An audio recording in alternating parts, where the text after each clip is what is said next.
Party کو یعنی جو بھی ہوتا تھا اس کو بھیجتے تھے. تو اس طرح سے وہ پھر وہاں جو مشکلات پاکستانیوں کی ان کو اجاگر کرتے تھے یا ان کو دیکھتے تھے کہ کس طرح سے یہ دور کیا جائے یہ معاملات. تو اس طرح سے پیچھے ہم ان کو بتاتے تھے کہ ایسے نہیں ایسے کریں تاکہ زیادہ سے زیادہ پاکستانی. لیکن بدقسمتی سے کویت میں ویزے جو ہمارے ہیں نا یہ بڑے مدت بند رہے ہیں, 20 سال تقریباً بند رہے ہیں. اس کی وجہ سے ہمیں ہماری جو لیبر ہے جو پاکستانی ہیں ان کو زیادہ نقصان ہوا ہے. یعنی ہم اپنے لوگ وہاں نہیں پہنچا سکے جتنے ہونے چاہیے تھے دوسرے ملکوں کے مقابلے میں. تو اس طرح سے ہوا, لیکن بعد میں اب سیٹل ہو گیا الحمدللہ, اب ٹھیک ہو رہا ہے. تو باہر جو چاہیے ہم کو اس میں ہمارے پاس دیکھیں جیسے ملک کے اندر انجینئر ہیں, ڈاکٹر ہیں یا آئی ٹی کے لوگ ہیں, پیرامیڈیکل سٹاف ہے اس میں. ہاں بالکل, یہ بھی ماشاءاللہ بہت گئے ہیں ادھر, ڈاکٹر نرسز سب گئے ہیں اور ان کو چاہیے بھی. لیکن تھوڑی سی غلطی ہم سے ہوئی ہے کہ ہم وقت کے ساتھ ساتھ نہیں چلے. ہماری جو یہ لیبر ہے نا, جو سکلڈ لیبر ہے نا, اس کی بہت کمی ہوئی ہے. یہاں کا جو نوجوان ہے نا یہ چاہتا ہے کہ میں جلدی سے باہر چلا جاؤں, ڈالر کماؤں, میں وہاں کی کرنسی لیکن اور وہ کام کچھ نہیں آتا. میری اب اس پلیٹ فارم پہ میں کہوں گا کہ ایسا سسٹم بنایا جائے, کیونکہ زیادہ ہماری جو لوگ ہیں نا ہمارے وہ یہی ہیں جو 8ویں کلاس سے بھاگ جاتے ہیں, 5ویں سے بھاگ جاتے ہیں لیبر. ان کو کچھ نہ کچھ سکھایا جائے, سکلز بیسڈ ہونا چاہیے. ہاں جی, اس کے لیے بے شک ان کو کچھ لالچ دیا جائے یا تھوڑی سی ان کو مجبور کیا جائے. الیکٹرانکس کا ہے اس میں, آپ کو گاڑیوں کا ہے اس میں, بڑے کام ہیں اس میں. آج دنیا بدل گئی ہے, الیکٹریسٹی کیا کچھ آ جاتا ہے اس میں. ہاں جی ہاں, سب کچھ ہے. ہمیں وہ سکھانا چاہیے ان کو. پھر یہ اگر باہر جائیں گے تو ہمارے ملک کو زر مبادلہ بھی آئے گا اور ان کے گھر چولہا بھی جلے گا, معیشت ہماری اکانومی ہماری بہتر ہوگی. اور اس کے ساتھ ساتھ جب یہ یعنی ایک گھر سے ایک بندہ چلا جائے گا نا تو وہ خود ہی چراغ سے چراغ چلتا جاتا ہے. ہاں جی, وہ اپنے پیچھے گھر والوں کو بھی کہے گا کہ بھائی فارغ نہ بیٹھو. 35 سال سے آپ کویت کے اندر ہیں. آپ نے بتایا کہ وہاں پر پاکستانی اتنی تعداد میں نہیں ہے جتنے کہ باقی ممالک کے لوگ ہیں. جیسے بنگلہ دیشی بڑی تعداد میں, انڈینز ہیں, ہے نا. اور وہ ہم نہیں چاہتے کہ ان کا ہم بالکل ایسا نہیں, I'm just telling کہ تو پاکستانی کیوں نہیں, ویزاز بند ہو گئے, کیا اس کی کیا ریزن سمجھتے ہیں؟ یہ اندر کی کچھ بات تھی جو بتانا میرا خیال ہے نہیں چلیں. اچھا, لیکن اس پہ آپ کہہ رہے ہیں کہ گورنمنٹ کو یہ سٹانس لینا ہوگا, کچھ ایسے اداروں کو آگے آنا چاہیے کہ ہمارے نوجوان جو کہ اسٹڈی, جو کہ پڑھائی کو بیچ میں چھوڑ کے مڈل کر لیتے ہیں, میٹرک زیادہ سے زیادہ کر لیتے ہیں, ان کو اسکل بیسڈ کچھ اس طرح سے ان کی ٹریننگ ہونی چاہیے کہ اس طرح کی کنٹریز جو ہمارے برادر اسلامی ممالک ایٹ لیسٹ وہاں پہ تو جائیں. ابھی رانا صاحب, جو ملک کی موجودہ سیاسی صورتحال ہے اس پہ پاکستان ہے اس وقت, آپ نے جو دیکھا, جو آبزرو کیا, کیا کمنٹ کریں گے, کیا اس پہ کہیں گے آپ, کیا ہے اس وقت؟ دیکھیں جی, جو جن حالات میں ہم زندگی گزار رہے ہیں, جو ہمارے ارد گرد حالات ہیں یا دنیا میں ہیں, اس حساب سے اس طریقے سے دیکھا جائے تو ہم بہت اچھے ہیں. اس طرح ہی ہونا چاہیے تھا ہم کو. اچھا, ہمارا عزت وقار اس وقت بہت اوپر ہے. ہم بہت نیچے تھے لیکن اب بہت اوپر ہے. تو ہم کو یہ کنٹینیوز رکھنا چاہیے. ہماری عوام کو, ہماری پارٹیوں کو, سیاسی پارٹیوں کو جنگ نہیں لڑنی چاہیے, آپس میں چلنا چاہیے ساتھ مل کے. اگر ان کی کوئی سجیشن ہے, ان کے کچھ معاملات ہیں, ان کے کچھ مشکلات ہیں تو وہ بتائیں آ کے, نہ کہ وہ سڑکیں بند کریں, روڈ بلاک کریں یا لوگوں کو تنگ کریں. اس طرح ملک نہیں چلتے. ٹھیک ہے نا جی. تو وہ آ کے وہاں اپنے معاملات بتائیں تاکہ مل کے سارے ملک کو اوپر لیا جائے.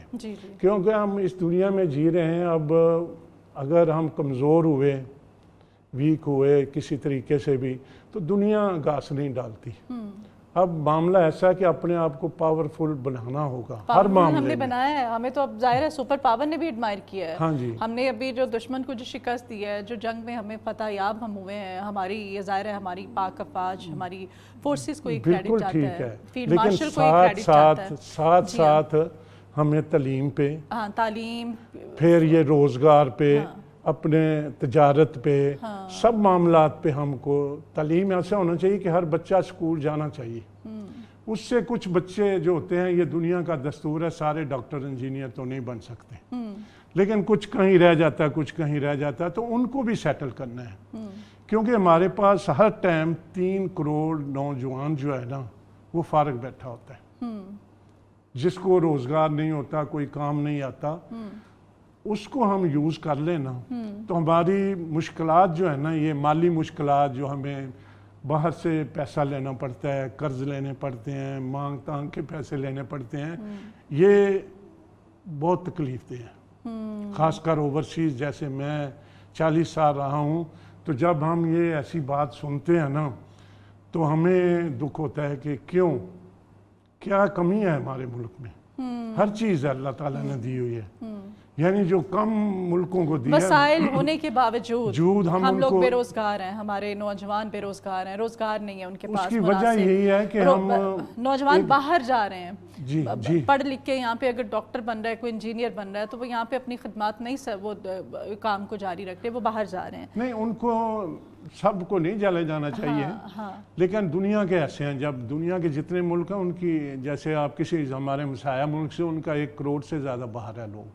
اچھا, تو ہمیں جائیں باہر بھی, کوئی بات نہیں. باہر ابھی وہ باہر نہیں رہا کہ ابھی ٹیلی فون ہے, ہر چیز سہولت ہے, جب مرضی پیسہ. وہاں پہ جو رانا صاحب اوورسیز ہیں, آپ لوگ مل کر کے کیا وہاں پہ, ظاہر ہے بڑی تعداد, کتنی بڑی تعداد میں اس وقت ہوں گے کویت کے, اگر میں پوچھوں تو؟ کویت میں اب میرا خیال ہے کوئی 2 لاکھ کے قریب ہوں. 2 لاکھ پاکستانی, لیکن کم ہے یہ نہیں, ہمارے کم از کم. یہ 2 لاکھ پاکستانی صرف کویت کے اندر جو بیٹھا ہوا ہے, کیا وہاں پہ کیا کرتے ہیں؟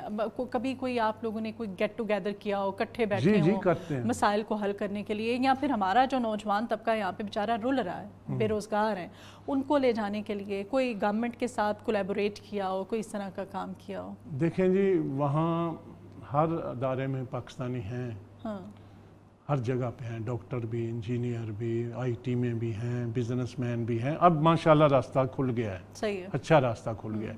وہ جو ایک بات کی ہے نا آپ نے سینٹر میں, کہ نوجوان طبقہ, نوجوان طبقے کو میں یہی مشورہ دوں گا اس کو کہ بھائی میرے بچے, آپ اگر کلاس 8 سے 10 تک بھی آپ نکل گئے ہیں اسکول سے, اس کے بعد کوئی بھی کام سیکھ لیں. لکھنا پڑھنا آتا ہو آپ کو؟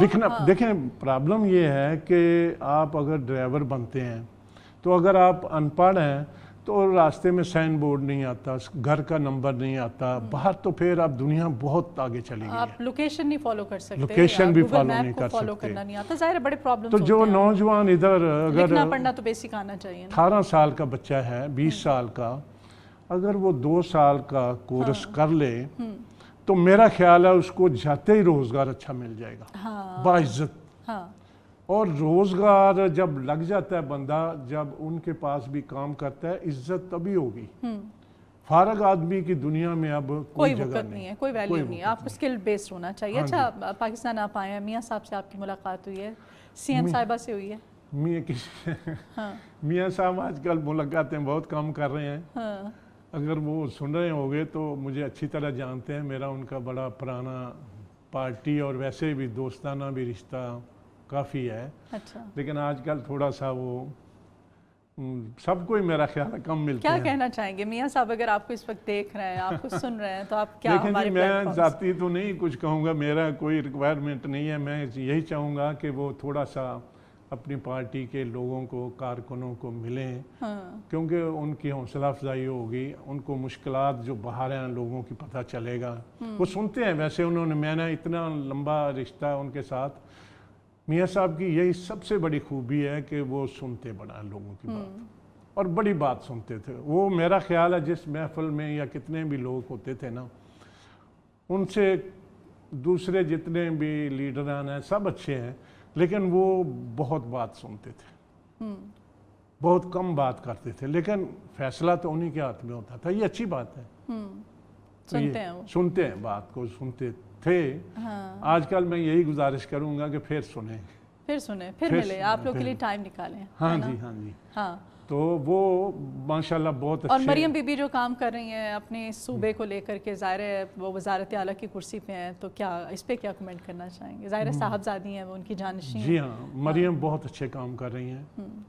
اور جو ہم لوگ بھی سوچتے تھے کہ یہ کام ہونا چاہیے، یہ ہونا چاہیے، وہ سب کوشش کر رہی ہیں وہ کرنے کی.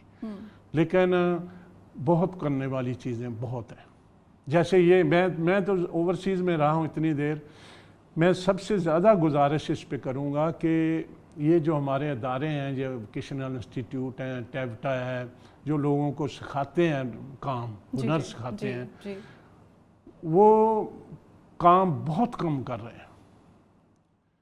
یا تو وہ جو ڈپلومہ دیتے ہیں وہ میرا خیال ہے ایسے ہی تھما دیتے ہیں، بچے کو پورا ٹرین نہیں کرتے. اچھا. بچے کے اندر وہ کوالٹی آنی چاہیے، کیوں میں نے جیسے پہلے بھی کہا کہ ہمارا مقابلہ دنیا کے ساتھ ہے. ہاں.